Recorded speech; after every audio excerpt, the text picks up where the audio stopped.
Welcome to Unstoppable. I hope you are doing well guys. देखो यहाँ पे detail application form 1 आ गया है, DAF फॉर्म जो है 1 आ गया है। और अगर आपने प्रीलिम्स पास कर लिया है तो ये फॉर्म आपके लिए बहुत इंपॉर्टेंट है, बहुत आवश्यक है। इसको फिल कैसे करोगे? तो देखो यार, OTR के माध्यम से ही जाना पड़ेगा। जो आपने OTR बनाया था उसके माध्यम से जाओगे तभी जाकर के खुलेगा। लेकिन किस तरीके से दिखेगा वो मैं आपको दिखाता हूँ शो करके। तो यहाँ पे देखोगे डिटेल्स एप्लीकेशन जो फॉर्म है, यहाँ पे आप देखोगे तो यह है 3 जुलाई को, और ये अप्रॉक्सीमेटली 8 साढ़े 8 के आसपास आया है। यहाँ पे देखोगे तो ये दिया गया है कि fill the details application form number 1 for the civil service mains examination 2024 के लिए ये है। और जैसे ही आप आगे नीचे जाओगे तो डेट वगैरह सब कुछ मेंशन किया गया है। और यहाँ पे ये कहा गया है कि 1/7/2024 तक जिन्होंने डिक्लेयर कर रखा है ये प्रीलिम्स एग्जामिनेशन, जिनका क्लियर हो रखा है, और 16 जून को जो एग्ज़ाम हुआ था और फाइनली रिज़ल्ट डिक्लेयर हुआ 1 जुलाई को। तो यहाँ पे ये कहा जा रहा है कि जिनका पास कर चुके हैं प्रीलिम्स वो मेंस का फॉर्म फिल कर सकते हैं। इसका तो यहाँ पे इसका इस्तेमाल करके ये जो डेट दिया गया है कि 3/7/2024 से शुरू होगा, जो 12 तारीख तक चलेगा। ठीक है, तो ज़्यादा टाइम नहीं है, ज़्यादा वक्त नहीं है, 12 जुलाई तक का टाइम दिया गया है, शाम को 6 बजे तक का। तो इस लास्ट डेट का या लास्ट टाइम का वेट मत करना, क्योंकि इस समय सर्वर वगैरह बहुत बिजी होते हैं तो प्रॉब्लम हो सकता है। ठीक है, कौन कौन से एप्लीकेशन, कौन कौन से आपको डॉक्यूमेंट्स की आवश्यकता पड़ेगी, उन तमाम चीज़ों के ऊपर अभी हम बात करेंगे। ठीक है, अब मैं आपको यहाँ पे डिटेल्स एप्लीकेशन फॉर्म दिखाता हूँ कि कैसे कैसे आपको फिल करना है। तो यहाँ पे जब देखोगे तो आपको मिलेगा कि कुछ हार्ड एंड फास्ट चीज़ें तो नहीं है, बट ये जान लो कि यहाँ पे आपको अपना रोल नंबर डालना पड़ेगा। इस जगह पे आपको रोल नंबर डालना पड़ेगा, यहाँ पे आपको अपना नाम डालना पड़ेगा, और यहाँ पे आपको अपना डेट ऑफ बर्थ फिल करना पड़ेगा। जेंडर यहाँ पे सिलेक्ट कर लेना, मेल फीमेल आप जो भी हो यहाँ पे सिलेक्ट कर लेना। देन उसके बाद जैसे ही आगे बढ़ोगे तो आपके लिए यहाँ पे दिखेगा कि आपको अपना कोरेस्पोंडेंस एड्रेस डालना पड़ेगा, और ये यहाँ पे पूरा एड्रेस वगैरह फिल करो। फिर यहाँ पे स्टेट एंड डिस्ट्रिक्ट को आपको चूज़ करना पड़ेगा। आपके माइंड में चल रहा होगा कि ये क्या चल रहा है, तो ये देखो, ये डिटेल्स एप्लीकेशन फॉर्म का अंदर का डॉक्यूमेंट है, जिस तरीके से आपको फिल करना पड़ेगा। क्या क्या चीज़ें मांगी जा रही है उसके ऊपर बातचीत करेंगे। फिर जैसे ही नीचे जाओगे तो आपसे 2-3 चीज़ें और मांगी जाएगी। कहा जाएगा कि देखो सर, आपको अपना पैक्स नंबर अगर है तो वो डालो, या मोबाइल नंबर डालो, या ईमेल डालो, और ये सारे वो नंबर्स वगैरह डालने हैं जो आपने डाल रखे हैं। ठीक है, फिर उसके बाद यहाँ पे अगर यहाँ पे आपका एड्रेस सेम है तो परमानेंट एड्रेस वगैरह आप सेम कर सकते हो, अगर अलग है तो अलग डाल सकते हो। उसके बाद नीचे आओगे तो आपका कम्युनिटी आएगा, एंड देन वही वाली बात, अगर OBC हो तो OBC डाल लो, अगर SC ST में आप आते हो तो आपको ये डालना पड़ेगा SC ST। एंड 2 नंबर में देखोगे आपको नॉन क्रीमी लेयर का आपको सर्टिफिकेट वगैरह सब कुछ देना पड़ेगा। EWS से हो तो EWS का आपको सर्टिफिकेट वगैरह देना पड़ेगा। फिर उसके बाद कास्ट सर्टिफिकेट और इनकम सर्टिफिकेट भी आपको यहाँ पे देना पड़ेगा। 4 नंबर में ये कहा जा रहा है कि अगर आप OBC से हो, नॉन क्रीमी लेयर से हो, तो आपको फाइनेंशियल स्टेटमेंट वगैरह भी देना पड़ेगा। तो ये सारी चीज़ें आपको सबमिट करनी पड़ेंगी। देन उसके बाद इसका सर्टिफिकेट का नंबर डालना है। ये जो आपका कास्ट सर्टिफिकेट वगैरह इशू हुआ है तो वो सर्टिफिकेट का नंबर डालना होगा, डेट डालना होगा। और एक बात याद रखना, ये सारे डेट आपके प्रीलिम्स वाले डेट से मैच करने चाहिए। ठीक है, फिर यहाँ पे जिस अथॉरिटी के द्वारा ये बनाया गया है सर्टिफिकेट, उनका नाम डालना पड़ेगा। फिर यहाँ पे फुल एड्रेस डालने पड़ेंगे इस अथॉरिटी के। तो ये सारी चीज़ें हैं, और ये वाला चीज़ आपका प्रीलिम्स में नहीं होता है, बट मेंस में ये सारी चीज़ें होती हैं जो आप देख सकते हो। इसके बाद आप जाओगे तो फिर यहाँ पे आपको स्टेट वगैरह के बारे में बातचीत किया जाएगा कि क्या आप क्रीमी लेयर से बिलोंग करते हो या नहीं करते हो, तो ये चीज़ें आपको डालनी पड़ेंगी। फिर उसके बाद आपको यहाँ पे नेम ऑफ़ द कास्ट या ट्राइबल कम्युनिटीज़ वगैरह के बारे में जानना पड़ेगा। ठीक है, फिर आपको यहाँ पे स्टेट सेलेक्ट करने पड़ेंगे। देन उसके बाद कास्ट या जो कम्युनिटी है वो सेंट्रल लिस्ट में कौन से नंबर पे आते हैं तो उससे आपको डालना पड़ेगा। एज रिलैक्सेशन अगर आपने क्लेम कर रखा है तो यहाँ पे यस क्लिक कर लेना, नहीं अगर आपने एज रिलैक्सेशन नहीं दिया है तो नो डाल देना। आप अपना मैरिटल स्टेटस डाल सकते हो कि आप शादीशुदा हो, अनमैरिड हो वगैरह वगैरह। देन उसके बाद नीचे आओगे तो फिर आपको मिलेगा कि भाई आपका रेजिडेंस कौन सा है, आपकी नेशनलिटीज़ क्या है, या आप इंडियन हो या कहाँ से, वो आपको डालना है।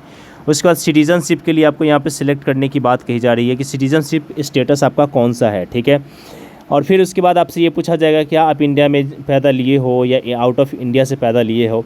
और आपको ये 2 पॉइंट्स आपको देखने को मिलेगा कि प्रीलिम्स में नहीं होता है, जो मेंस में होता है। और ये वाला जो है डिटेल्स एप्लीकेशन फॉर्म के अंदर का है, तो वो मैं आपको दिखा रहा हूँ। फिर आपका यहाँ पे प्लेस ऑफ बर्थ होगा कि पोस्ट ऑफिस आपका कौन सा है, सिटी, टाउन, विलेज कौन सा है, स्टेट कौन सा है, डिस्ट्रिक्ट कौन सा है, पिन कोड आपको वहाँ का डालना पड़ेगा। फिर मदर टंग आपका कौन सा है वो भी डालना पड़ेगा। और प्रीलिम्स में ये सारी चीज़ें नहीं होती है, जो कि मेंस में आपको ये सब कुछ फिल करना पड़ेगा। देन यहाँ पे आपको ये फिल करना पड़ेगा कि आपने जो भी रोल नंबर वगैरह मेंशन करा है वो कौन सा है वो आपको देना पड़ेगा। फिर यहाँ पे name of the examination, year of examination, roll number वगैरह यहाँ पे आपको डालने पड़ेंगे। फिर उसके बाद आपको कुछ डॉक्यूमेंट वगैरह यहाँ पे डालने पड़ेंगे, वो कौन सा है वो ज़रा देखो।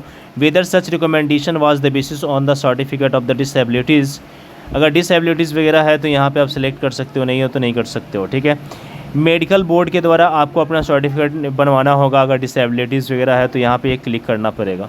फिर यहाँ पे आपको ये प्रोवाइड करवाएंगे, इसके प्रूफ वगैरह देने पड़ेंगे। देन उसके बाद कैंडिडेट एंड बेंचमार्क डिसेबिलिटीज़ वगैरह आपको डालने पड़ेंगे।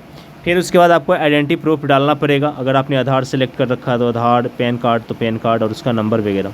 और फाइनली आपका ये सेम सबमिट हो जाएगा। और देखो यहाँ पे सेव करना है और आगे बढ़ना है, और हम पहुँच जाएंगे सेकेंड डिटेल्स एप्लीकेशन फॉर्म में। तो यहाँ पे देखो ऑनलाइन, यहाँ पे देखोगे तो filling of the online DAF आ गया हमारे पास। अब यहाँ पे ये कहा जा रहा है कि क्या आप हिली एरियाज़ वगैरह से बिलोंग करते हो या नहीं करते हो, ठीक है ना। आप अपना लैंग्वेज यहाँ पे सिलेक्ट कर सकते हो। फिर आपको अपना ऑप्शनल सेलेक्ट करना है जो आपने प्रीलिम्स में दे रखा था फॉर्म भरते समय। फिर आपने जो सेंटर चूज़ करा है वो, फिर मेंस के लिए आप सेंटर वगैरह चेंज करना चाहते हैं तो ये यहाँ पे ऑप्शन दिया है। अगर चेंज करना चाहते हो तो यस पे क्लिक करोगे, अगर नहीं करना चाहते हो तो नो पे रहने देना, ठीक है। देन उसके बाद जैसे ही आगे बढ़ोगे तो फिर आपको मिलेगा कि भाई क्या आप अपना जो लैंग्वेज वगैरह है, जैसे कि एसे का और GS पेपर का, तो वो लैंग्वेज की बात किया गया है कि आप इंग्लिश में दोगे या हिंदी में दोगे। फिर यहाँ पे ऑप्शनल पेपर आप कौन से लैंग्वेज में लिखोगे तो ये यहाँ पे मेंशन किया गया है, ठीक है ना। और फिर यहाँ पे आप यहाँ पे आपके लिए जो सेलेक्ट करने की बात कही जाती है, ज़रा देखो, कहा जाता है कि भाई select the medium of interview test, यानी कि आप इंटरव्यू टेस्ट कौन से भाषा में देना चाहते हैं। क्या आप इंटरव्यू इंग्लिश में देना चाहते हो, क्या अपना इंटरव्यू हिंदी में देना चाहते हो, वगैरह वगैरह। और फाइनली इसको सेव करना है एंड देन आपको आगे बढ़ जाना है। आगे बढ़ने के बाद आपके पास और भी इन्फॉर्मेशन मांगा जाएगा।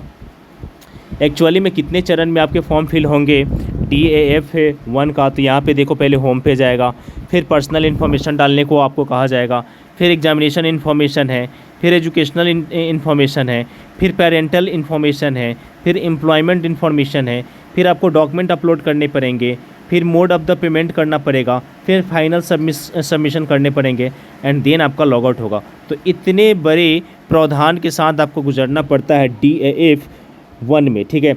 और मेरे ख्याल से ये YouTube के ऊपर ये पहला वीडियो होगा जिसके अंदर आपको पूरा डिटेल्स में सारी चीज़ें दिखाई जा रही हैं।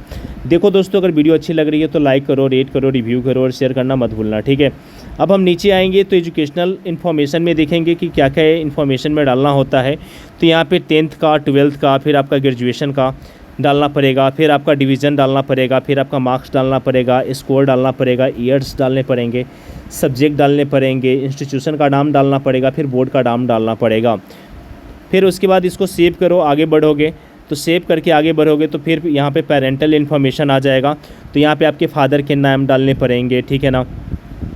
फिर यहाँ पे आपके अपने मदर का नाम डालना पड़ेगा, फिर आपके फादर नेशनलिटी ऑफ मदर का डालना पड़ेगा कि आपकी मदर का नेशनलिटी क्या है, आपके फादर का नेशनलिटी क्या है। इसीलिए कहा जाता है भाई डिटेल एप्लीकेशन फॉर्म है, ऐसे ही आपको IAS नहीं बना देते हैं, समझ रहे हैं कि आपकी हर एक छानबीन आपके मेंस फॉर्म से ही होना शुरू हो जाता है। फिर पेरेंट का जो पोस्टल एड्रेस है वो डालना पड़ेगा, समझ में आ रहा है। तो अभी तक मैंने 3 बार एड्रेस आपको डालने के लिए बता दिया।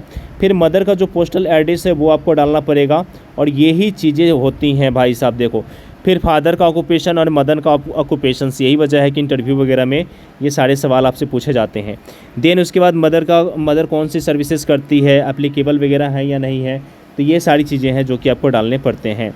उसके बाद आप देखोगे तो यहाँ पे मदर का इनकम क्या है, नहीं है, वो सारी चीज़ें आपको डालनी पड़ेंगी। जैसे ही आप आगे बढ़ोगे तो यहाँ से आपको मिलेगा कि भाई फादर कौन से ओरिजिनली स्टेट से बिलोंग करते हैं, उनका डिस्ट्रिक्ट क्या है। तो ये काफ़ी ज़्यादा डिटेल्स है जो कि आप यहाँ से फिल करना पड़ता है आपको, ठीक है। फिर यहाँ से आपके पास कितने एकड़ एग्रीकल्चर लैंड वगैरह है, तो सारी चीज़ आपसे ये डलवाते हैं। यूँ कहा जाए तो आपसे हर एक डिटेल्स ये ले रहे हैं, ठीक है, जो आपको डालना पड़ेगा। फिर आपको सेव करोगे, कंटिन्यू करोगे, फिर आपका एम्प्लॉयमेंट इन्फॉर्मेशन आ जाएगा। फिर एम्प्लॉयमेंट ऑफ इन्फॉर्मेशन जैसे आएगा तो यहाँ से पूछा जाएगा आपके एम्प्लॉयमेंट के बारे में। फिर यूपीएससी का आप यूपीएससी एग्जामिनेशन में क्यों आना चाहते हो, तो सब कुछ आपको इधर से डालना पड़ेगा, जो आप देख लेना बॉक्सेस वगैरह में टिक मार्क करने पड़ेंगे। फिर आपका ये रोल नंबर वगैरह मांगा जाएगा, ठीक है ना। 2000 यहाँ पे देखो ईयर वाइज रोल नंबर आपसे मांगा जाएगा, जो भी आपने अटैम्प्ट दे रखे हैं। अगर 0 अटैम्प्ट है तो आपको वो देने की ज़रूरत नहीं है, तो बाकी सारी चीज़ें आपको भरनी पड़ेंगी, ठीक है। फिर उसके बाद आपको you have accept the allocation services, वहाँ पे आप सर्विस को एलोकेट करना चाहते हो, ठीक है ना। कैडर वगैरह यहाँ से चूज करने का आपको ऑप्शन दिया जाता है। फिर उसके बाद जैसे ही आप आगे बढ़ते हो, फिर सेव करो, कंटिन्यू करो, आगे बढ़ोगे तो डॉक्यूमेंट आपसे अपलोड करने के लिए कहा जाएगा। तो डॉक्यूमेंट में क्या क्या आपसे डॉक्यूमेंट मांगे जाएंगे, तो वो ज़रा देखो। आपसे ये बर्थ सर्टिफिकेट मांग रहे हैं, ठीक है ना। पहले में ये है कि आपसे बर्थ सर्टिफिकेट मांग रहे हैं। दूसरे में आपसे ये कहा जा रहा है कि देखो सर, आपको अपना एज जो रिलैक्सेशन वाला डाले हो, जो क्लेम करे हो वो डालो। फिर SC ST का जो फॉर्म आपने फिल कर रखा है नॉन क्रीमी लेयर वाला, वो डालो। देन उसके बाद आप देखोगे तो बहुत सारे आपसे डॉक्यूमेंटेशन यहाँ पे मांगे जा रहे हैं। तो भाई साहब इसको पढ़ लेना, मैं इसको आराम से ऊपर नीचे कर रहा हूँ, तो इसको पढ़ लेना। फिर यहाँ पे देखो तो आधार, पैन कार्ड, फिर UGC के द्वारा जो आपको सर्टिफिकेट मिला हुआ है ग्रेजुएशन वाला, वो आपसे मांगा जा रहा है। तो ये सारी चीज़ें हैं, तो ये सारी चीज़ें आपको डालनी पड़ेंगी। फिर सेव करो, आगे बढ़ोगे। फिर यहाँ से आपसे पेमेंट का ऑप्शन मांगा जाएगा और इसमें से पेमेंट सेलेक्ट करोगे। एंड फाइनली यहाँ पे पेमेंट सेलेक्ट करने के बाद आपको फाइनल सबमिशन कर देना है। तो ये था detail application form. I hope कि आपको ये वीडियो पसंद आया होगा और आपके लाइफ में कुछ नई चीज़ें मिली होंगी। वीडियो अच्छी लगी हो तो लाइक करो, रेट करो, रिव्यू करो एंड शेयर करना मत भूलना। और जिन दोस्तों का प्रीलिम्स नहीं हुआ है, जो अगले साल प्रीलिम्स डालना क्रैक करना चाहते हैं, तो माय डियर फ्रेंड्स मैं यही कहूँगा कि देखो ऐसे ही फॉर्म आपको फिल करने पड़ेंगे। अगर आपके डॉक्यूमेंट में किसी तरह कोई प्रॉब्लम है तो अभी इसको सुधार करवा लो। और जिन लोगों ने फॉर्म अभी तक फिल नहीं करा है, उनको पता नहीं है कि कैसे फिल करना है, तो ये मैंने आपको एक एक पॉइंट, एक एक चीज़ें बता दी हैं, तो ऐसे जाकर क्या फिल कर सकते हो, ठीक है। चैनल पे नहीं हो तो चैनल को सब्सक्राइब करो, बेल आइकन को प्रेस करो। Thank you so much everyone. जय हिंद।